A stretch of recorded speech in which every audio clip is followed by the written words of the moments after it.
Hello students, आज हम वसंत भाग 1 का थर्ड लेसन तीसरा पार्ट नादान दोस्त पढ़ेंगे।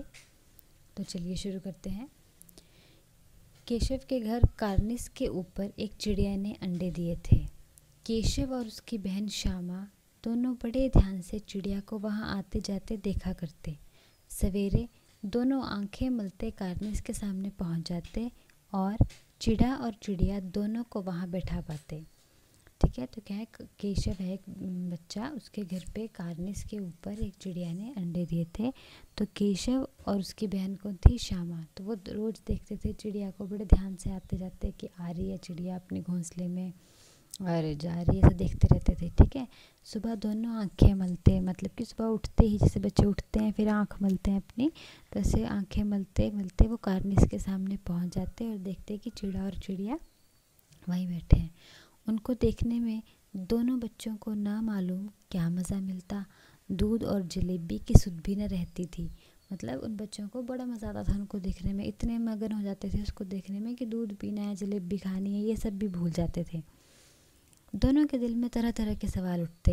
अंडे कितने बड़े होंगे, किस रंग के होंगे, कितने होंगे, क्या खाते होंगे, उनमें से बच्चे किस तरह निकल आएंगे, बच्चों के पर कैसे निकलेंगे, घोंसला कैसा है।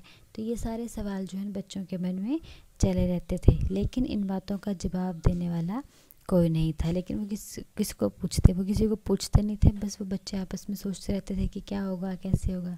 ठीक है, तो नहीं पूछ पाते थे किसी को। ना अम्मा को घर के काम धंधों से फुर्सत थी, ना बाबूजी को पढ़ने लिखने से। दोनों बच्चे आपस ही में सवाल जवाब करके अपने दिल को तसल्ली दे लिया करते थे। श्यामा कहती, क्यों भैया, बच्चे निकलकर फुर से उड़ जाएंगे।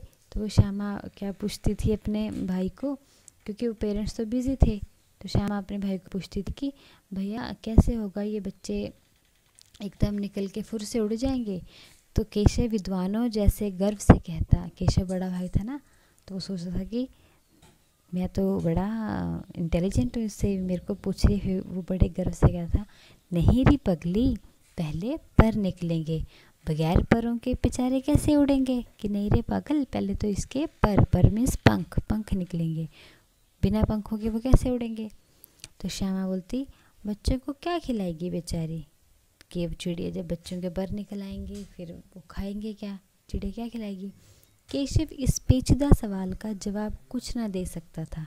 पेचीदा मतलब थोड़ा सा मुश्किल, थोड़ा सा टेढ़ा सवाल था। ये तो केशव को भी नहीं पता था तो वो भी बच्चा ही ना। तो इस तरह 3-4 दिन गुजर गए। दोनों बच्चों की जिज्ञासा दिन दिन बढ़ती जाती थी। अंडों को देखने के लिए वे अधीर हो उठते थे। उन्होंने अनुमान लगाया कि अब ज़रूर बच्चे निकल आए होंगे। बच्चों के चारे का सवाल अब उनके सामने आ खड़ा हुआ था।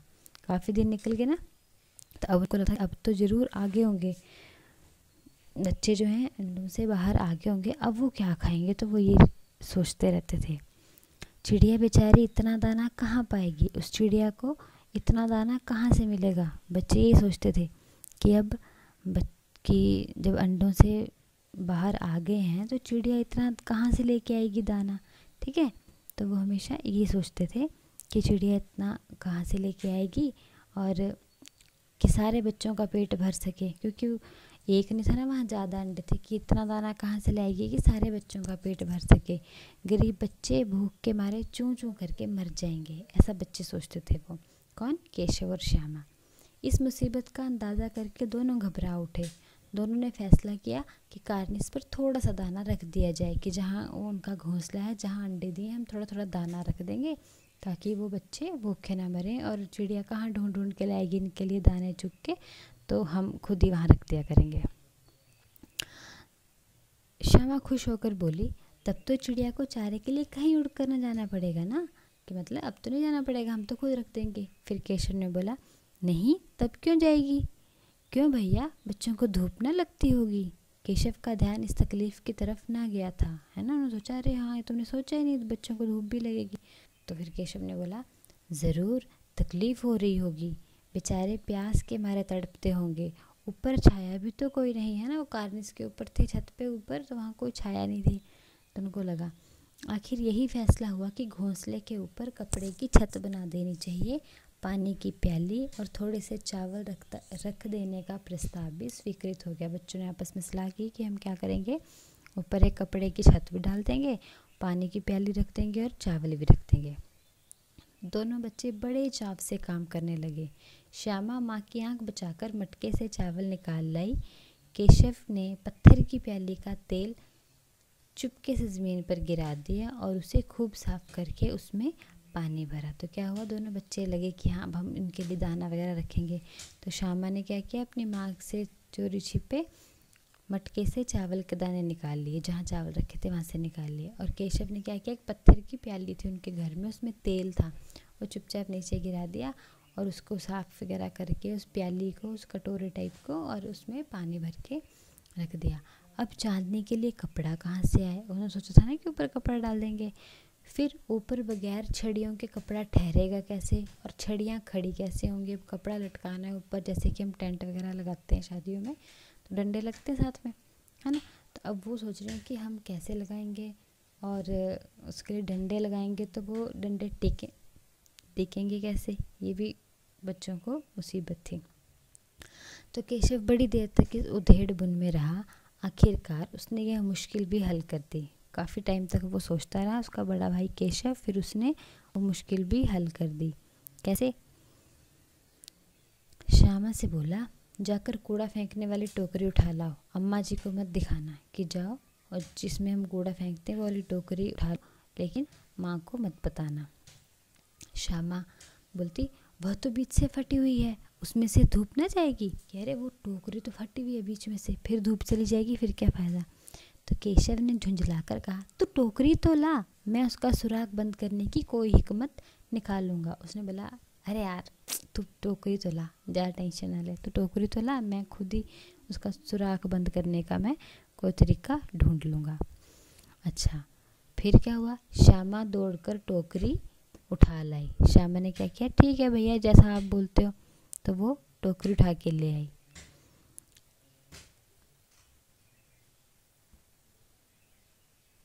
तो अब बच्चों ने कुछ ना कुछ जुगाड़ लगा के उनके लिए बनाना तो है ना, क्योंकि अब क्या करेंगे, चिड़िया को ठंड भी नहीं लगनी चाहिए, ठीक है, तो वो ले आई। अच्छा, केशव ने उसके सुराख में थोड़ा सा कागज़ ठूस दिया और तब टोकरी को एक टहनी से टिकाकर बोला, देख ऐसे ही घोंसले पर उसकी आड़ कर दूंगा, तब धूप कैसे जाएगी। श्यामा ने दिल में सोचा, भैया कितने चालाक हैं। ठीक है, क्या हुआ, उस सुराख जो था ना जो टोकरी में, उसमें थोड़ा सा कागज़ ठूस दिया, फिर टोकरी को एक टहनी से ऐसे टिका दी टेढ़ा करके, फिर बोला, देख ऐसे लगाऊंगा उस घोंसले के ऊपर, फिर देखते हैं कैसे धूप जाएगी, है ना। फिर उस श्यामा को लगा, हाँ मेरा भाई तो बड़ा इंटेलिजेंट है, बहुत चालाक है। ओके, अब दूसरा सीन, इसमें क्या है, गर्मी के दिन थे, बाबूजी दफ्तर गए हुए थे, अम्मा दोनों बच्चों को कमरे में सुलाकर खुद सो गई थी, लेकिन बच्चों की आंखों में आज नींद कहाँ। अम्मा जी को बहलाने के लिए दोनों दम रोक के आंखें बंद किए मौके का इंतज़ार कर रहे थे। गर्मी के दिन थे, दोपहर को, पापा तो ऑफिस थे, मम्मी ने बोला सो जाओ थोड़ी देर, उनको तो नींद नहीं आ रही थी, उनको तो चिड़िया देखनी थी, है ना। तो मम्मी को दिखाने के लिए कि हाँ हम सो गए सोच रहे थे कि जैसे ही मम्मी को नींद आई तो वो चुपके से उठे और धीरे से दरवाजे की सिटकनी खोलकर, सिटकनी होती है वो जो दरवाजे की कुंडी लगती है ना, वो वाली, है ना, जिसको तुम कई लोग चिटकनी भी बोलते हैं, कई लोग सिटकनी, है ना। तो सिटकनी खोलकर बाहर आ गए। अंडों की हिफाजत की तैयारियां होने लगी, कैसे हम अंडों को संभालेंगे। केशव कमरे से एक स्टूल उठा लाया, लेकिन जब उससे काम न चला तो नहाने की चौकी लाकर स्टूल के नीचे रखी और डरते डरते स्टूल पर चढ़ा। वो स्टूल लाया लेकिन देखा उसकी हाइट पहुंच नहीं रही थी। फिर बाथरूम में जो नहाने की चौकी होती है ना, एक पटड़ा होता है, वो लेके आया, उसके ऊपर स्टूल रखा, फिर डरते डरते स्टूल पर चढ़ा। श्यामा दोनों हाथों से स्टूल को पकड़े हुए थी, जैसे आप पिक्चर में देख रहे हो, ये बच्चा चढ़ा है ना, और नीचे देखो तो नीचे ये रखी हुई है इन्होंने, नहाने वाली जो है पटड़ा रखा है ना, और लड़की ने पकड़ा हुआ स्टूल चारों टांगे बराबर न होने के कारण जिस तरफ दबाव ज़्यादा पड़ता था ज़रा सा हिल जाता था। उस वक्त केशव को कितनी तकलीफ उठानी पड़ती थी, यह उसी का दिल जानता है। जब ऐसे हम चढ़े और थोड़ा सा हिल जाए ना तो कितना डर लगता है कि हाय भगवान कहीं गिर ना जाए। तो बच्चा भी वो डरा हुआ था। दोनों हाथों से कार्निस पकड़ लेता और श्यामा को दबी आवाज़ से डांटता, अच्छी तरह पकड़, है ना, कि कहीं मेरे को गिरा दिया तो, वरना उतर कर बहुत मारूंगा, अच्छी तरह पकड़ वरना तेरी मैं पिटाई कर दूंगा, वो अपनी बहन को कह रहा था। मगर श्यामा बेचारी का दिल तो ऊपर कार्निस पर था, है ना, तो श्यामा का ध्यान कहाँ था, तो कार्निस पे था कि भैया चढ़ा, तो बार बार उसका ध्यान बेंच पर उस स्टूल को पकड़ने से हट जाता था और उसके हाथ ढीले पड़ जाते थे। केशव ने जो ही कार्निस पर हाथ रखा दोनों चिड़ियाँ उड़ गई। जैसे उसने कार्निस पे हाथ रखा दोनों चिड़ियाँ उड़ गई। केशव ने देखा कार्निस पर थोड़े तिनके बिछे हुए हैं और उस पर 3 अंडे पड़े हैं। थोड़े तिनके हैं और 3 अंडे हैं। जैसे घोंसले उसने पेड़ों पर देखे थे वैसा कोई घोंसला नहीं है। श्यामा ने पूछा, क्या बच्चे हैं भैया, मतलब कितने बच्चे हैं भैया? केशव ने कहा, 3 अंडे हैं, अभी बच्चे नहीं निकले, ज़रा हमें भी दिखा दो भैया, कितने बड़े हैं? दिखा दूंगा, पहले ज़रा चिथड़े लिया नीचे बिछा दूँ। चिथड़े मीन्स कुछ कपड़े लिया, लीर लिया कपड़ों के, नीचे बिछा दूँ। बेचारे अंडे तिनकों पर पड़े हैं, है ना, वो घोंसले के तिनके हैं उस पर पड़े हैं। श्यामा दौड़ी अपनी पुरानी धोती फाड़ कर एक टुकड़ा ले आई। पुरानी धोती थी, फटाफट उसका एक टुकड़ा ले आई फाड़ के। केशव ने झुककर कपड़ा ले लिया, उसकी कई तह करके उसने एक गद्दी बनाई और तिनकों पर बिछाकर 3 अंडे धीरे से उस पर रख दिए। श्यामा ने फिर कहा, हमको भी दिखा दो भैया। केशव ने बोला, दिखा दूंगा, पहले ज़रा वह टोकरी तो दे दो, ऊपर छाया कर दूँ, ठीक है। तो बच्चे, श्यामा छोटी बहन थी ना, तो वो सोच रही थी कि मेरे को भी दिखा दो अंडे, मेरे को भी दिखा दो। तो वो कह रहा था, रुक जा, पहले जो काम करने आए वो कर लूँ फिर दिखा दूंगा, है ना। उसको तो डर भी लग रहा था, कैसे चढ़ा था वो ऊपर। श्यामा ने टोकरी नीचे से थमा दी और बोली, अब तुम उतर आओ, मैं भी तो देखूं। कि लो भैया टोकरी पकड़ो, बाजो नीचे, मैं देखूंगी। केशव ने टोकरी को एक टहनी से टिकाकर कहा, जा दाना और पानी की प्याली ले आ, मैं उतर आऊँ तो तुझे दिखा दूंगा, जा। अच्छा मैं चढ़ा तो हुई हूँ, टोकरी रख दी, वो जो पानी की है प्याली और दाना बोला वो मैं एक बार रख दूंगा, फिर तो आराम से देख लेना। श्यामा प्याली और चावल भी लाई। केशव ने टोकरी के नीचे दोनों चीज़ें रख दी और आहिस्ता से उतर आया।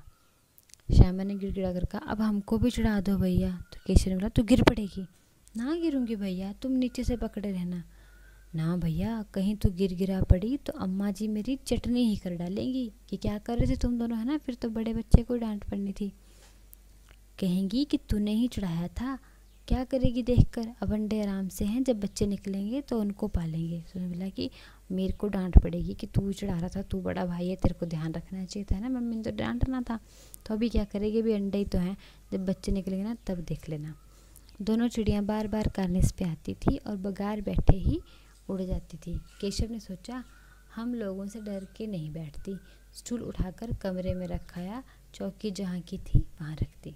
केशव को लगा अब चिड़ियाँ बैठती नहीं, ये ज़रूर हमको देख के डर जाती हैं, तो अब हम ऐसे करते हैं, जो हमारा यहाँ स्टूल पड़ा है तो इनको लगता है कि ये यहाँ हैं बच्चे, तो हमें देख के डर जाती हैं, तो अब हम क्या करते हैं, स्टूल वहीं रखाते हैं जहाँ से लाए थे और उठा देते हैं ताकि चिड़ियाँ डरे ना। श्यामा ने आंखों में आंसू भरकर कहा, तुमने मुझे नहीं दिखाया, मैं अम्मा जी से कह दूंगी। छोटी बहन थी ना, थोड़ी उदास हो गई, आप भैया मेरे को नहीं दिखाया, मम्मी को बताऊंगी। अम्मा जी से कहेगी तो बहुत मारूंगा, कह देता हूँ कि मम्मी से शिकायत लगाए तो पिटाई करूँगा। तो तुमने मुझे दिखाया क्यों नहीं, और गिर पड़ती तो 4 सर ना हो जाते, देख लेना, मैं कह दूंगी, है। वो उसने भाई ने बोला कि अरे गिर जाती तो फिर तेरा सिर फूट जाता। तो बोलती फूट जाता तो फूट जाता, अब तूने दिखाया नहीं ना, मैं शिकायत लगाऊंगी। इतने में कोठरी का दरवाज़ा खुला और माँ ने धूप से आंखों को बचाते हुए कहा, तुम दोनों बाहर कब निकल आए, मैंने कहा था ना दोपहर को ना निकलना, किसने किवाड़ खोला? किवाड़ होता है दरवाज़ा। मम्मी ने बोला, अरे मैंने तुम्हें कहा दोपहर को अंदर आना, तुम फिर बाहर निकल आए, किसने खोला दरवाज़ा? किवाड़ केशव ने खोला था, लेकिन श्यामा ने माँ से यह बात नहीं कही। दरवाज़ा तो केशव भैया ने खोला था, लेकिन श्यामा ने शिकायत नहीं लगाई।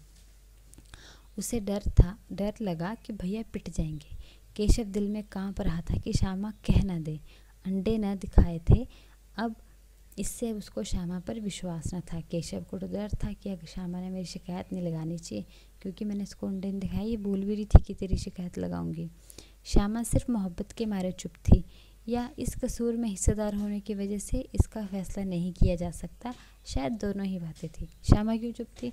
या तो उसको अपने भैया से प्यार था इसलिए कि भैया को डांटना पड़े, या फिर हो सकता है कि अगर भैया फंसा तो हम दोनों मिलके तो ये शरारत कर रहे थे, तो भैया के साथ साथ मैं भी पीटूंगी। तो ये दोनों ही कारण हो सकते हैं। माँ ने दोनों को डांट टपट कर फिर कमरे में बंद कर दिया और आप धीरे धीरे उन्हें पंखा झलने लगी। मम्मी ने डांटा चलो रूम के अंदर, और उनको कमरे में डाल दिया, रख दिया, और खुद उनको धीरे धीरे पंखा झलने लगी। अभी सिर्फ 2 बजे थे। बाहर तेज लू चल रही थी। अब दोनों बच्चों को नींद आ गई थी। दोपहर के 2 बजे थे। लू होती है जो गर्मी में गरम गरम हवा चलती है ना, उसको हम लू कहते हैं। तो बाहर बड़ी तेज़ लू लगती है तो बच्चे बीमार भी हो जाते हैं, इसलिए पेरेंट्स बोलते हैं दोपहर को अंदर रहो, है ना। दोनों बच्चों को नींद आ गई। अब तीसरा सीन क्या है इस कहानी में? 4 बजे यकायक श्यामा की नींद खुली। 4 बजे एकदम क्या हुआ? श्यामा की नींद खुली। किवाड़ खुले हुए थे, मीन्स दरवाज़ा खुला था। और दौड़ी हुई कार्निस के पास आई और ऊपर की तरफ ताकने लगी। टोकरी का पता न था। संयोग से उसकी नज़र नीचे गई और वह उल्टे पांव दौड़ती हुई कमरे में जाकर जोर से बोली, भैया अंडे तो नीचे पड़े हैं, बच्चे उड़ गए। ठीक है, उसने देखा, ऊपर गई, देखा वहाँ टोकरी तो है ही नहीं। फटाफट उसकी एकदम नज़र नीचे पड़ी, फिर भाग के नीचे एक रूम में और बोलने लगी, भैया अंडे तो नीचे गिरे हैं और बच्चे उड़ गए हैं। केशव घबरा कर उठा और दौड़ा हुआ बाहर आया तो क्या देखता है कि तीनों अंडे नीचे टूटे पड़े हैं और उनसे कोई चूने की सी चीज़ बाहर निकल आई है।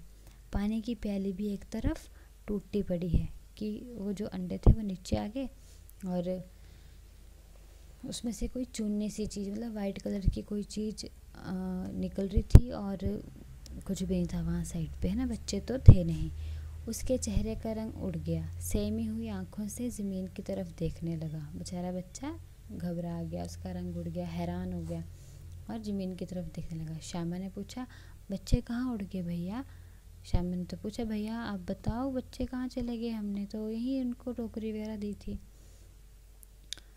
केशव ने करुण स्वर में कहा, अंडे तो फूट गए।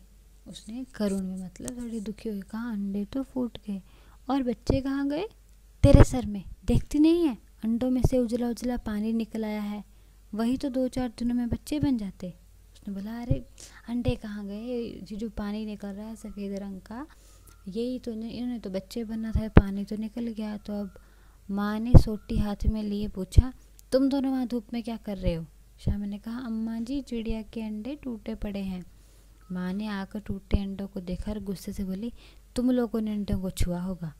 अब तो श्यामा को भैया पर ज़रा भी तरस ना आया, है ना। अब पहले तो श्यामा ने बचा लिया था भैया को, अब उसको ज़रा तरस नहीं आया।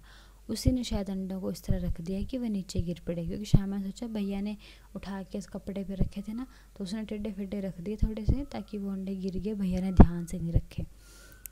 इसकी उसे सज़ा मिलनी चाहिए। बोली, इन्होंने अंडों को छेड़ा था अम्मा जी। माँ ने केशव से पूछा, क्यों रे? केशव भीगी बिल्ली बना खड़ा रहा। भीगी बिल्ली मतलब चुपचाप हुआ, फिर चुपचाप खड़ा रहा। माँ ने पूछा, तू वहाँ पहुँचा कैसे? कह रहे वो तो इतना ऊपर है, तू वहाँ कैसे पहुँच गया? तो श्यामा ने बोला, चौकी पर स्टूल रखकर चढ़े थे अम्मा जी। तो केशव ने बोला, तू स्टूल था, मैं नहीं खड़ी थी। कि अगर चौकी पे हमने स्टूल रखा था तो स्टूल पकड़ा तो नहीं था। तो फिर उसने, एक ने भाई ने बहन की शिकायत लगाई, उसने उसकी शिकायत लगा दी। ठीक है। फिर श्यामा ने बोला, तुम्ही ने तो कहा था कि भैया मैंने अगर स्टूल पकड़ा था, आप ही ने कहा था। माँ ने फिर बोला, तू इतना बड़ा हुआ, तुझे अभी इतना भी मालूम नहीं कि छूने से चिड़िया के अंडे गंदे हो जाते हैं, चिड़िया फिर उन्हें नहीं सेती। मतलब कि अगर कोई हाथ लगा दे चिड़िया के अंडे को तो फिर वो गंदे हो जाते हैं, फिर चिड़िया उनका ध्यान नहीं रखती। श्यामा ने डरते डरते पूछा, तो क्या चिड़िया ने अंडे गिरा दिए हैं अम्मा जी? फिर माँ ने बोला, और क्या करती? केशव के सिर इसका पाप पड़ेगा। हाय हाय, 3 जाने ले लिए दुष्ट ने। केशव रोनी सूरत बनाकर बोला, मैंने तो सिर्फ अंडों को गद्दी पर रख दिया था अम्मा जी। फिर माँ को हंसी आ गई, मगर केशव को कई दिनों तक अपनी गलती पर अफसोस होता रहा। अंडों की हिफाजत करने के जोग में उसने उनका सत्यानाश कर डाला। इसे याद कर वह कभी कभी रो पड़ता है। दोनों चिड़िया वहाँ फिर ना दिखाई दी। मतलब बच्चे ने सोचा तो ये था कि चलो मैं अच्छा करता हूँ, उनको जो तिनकों पे हैं तो मैं उनको गद्दी लगा देता हूँ, नीचे उसने कपड़ा लगा दिया, लेकिन अनजाने में उस बच्चे से हो गई गलती और वो अंडे बिल्कुल ख़राब हो गए, उनमें से बच्चे नहीं निकले। तो ये कहानी लिखी है प्रेमचंद जी ने। ठीक है, ओके, तो ये कहानी यहाँ ख़त्म हुई।